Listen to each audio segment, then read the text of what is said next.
আসসালামু আলাইকুম everyone, welcome back to my channel. আবারও নতুন একটি রেসিপি নিয়ে হাজির হয়ে গেছি। একটি ডিম ও 1 কাপ ময়দা দিয়ে বিকেলের জন্য ঝটপট নাস্তা তৈরি করে দেখাবো। খুবই সহজ নাস্তাগুলো আর খেতে এত মজা। এগুলো তৈরি করে 1 সপ্তাহ পর্যন্ত রেখে খাওয়া যায়। বাচ্চারা তো খুবই পছন্দ করবে। বাচ্চাদের কিন্তু ঝটপট এই নাস্তাগুলো বানিয়ে দিতে পারবেন। আশা করছি আমার আজকের রেসিপি খুব সহজ লাগবে ও ভালোও লাগবে। চলুন তাহলে রেসিপি দেখে আসি। নাস্তাটি তৈরি করার জন্য এখানে আমি একটি ডিম নিয়ে নিচ্ছি। ডিমটা অবশ্যই রুম টেম্পারেচারে থাকতে হবে। ফ্রিজে থাকলে আধা ঘন্টা আগে বের করে রেখে দিবেন। দিচ্ছি সামান্য পরিমাণে লবণ, হাফ চামচ দিচ্ছি কালো জিরা, এখানে দিচ্ছি 1/3 কাপ চিনি, 1 টেবিল চামচ সয়াবিন তেল, ইচ্ছা করলে এখানে ঘিটাও দিতে পারেন। এখন সবকিছু খুব ভালোভাবে মিশিয়ে নিচ্ছি। চিনির দানাগুলো যেন গলে যায় আর ডিমেরও যেন কোনো লাম্পস না থাকে, এভাবে মিশিয়ে নিলেই হবে। 2 থেকে 3 মিনিট অনবরত নেড়ে নিলে কিন্তু চিনিগুলো গলে যাবে আর বেশি সময় লাগবে না। এখানে একটা ডিম আর 1 কাপ ময়দা দিয়ে যে এতগুলো নাস্তা তৈরি হয়, রেখেই কিন্তু খেতে পারবেন। তো দেখুন মিশানো হয়ে গেছে। এখন এখানে আমি 1 কাপ ময়দা দিয়ে দিচ্ছি। 1 কাপ ময়দাই কিন্তু এখানে লেগেছে।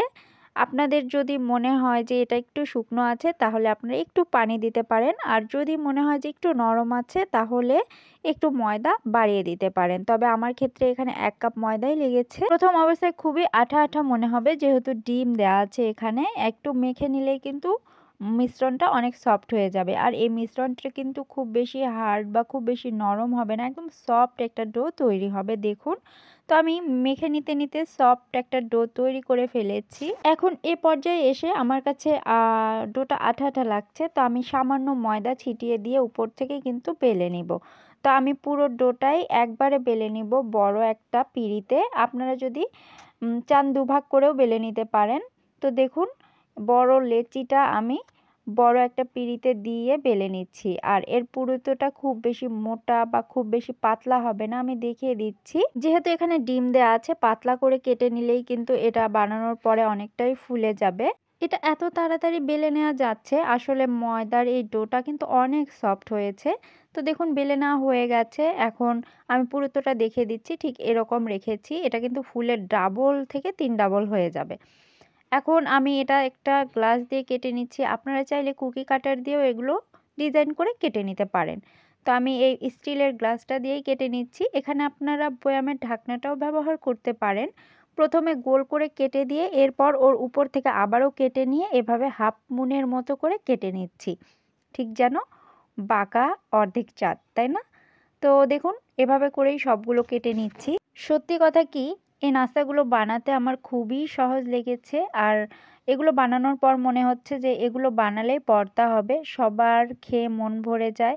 অল্প জিনিস দিয়ে বানানো যায়। তো আমার কাছে খুবই সহজ লেগেছে নাস্তাগুলো। আপনারাও ট্রাই করে দেখতে পারেন, আপনাদের কাছেও ভালো লাগবে। দেখুন সবগুলো নাস্তা আমি এভাবে করে কেটে নিয়েছি।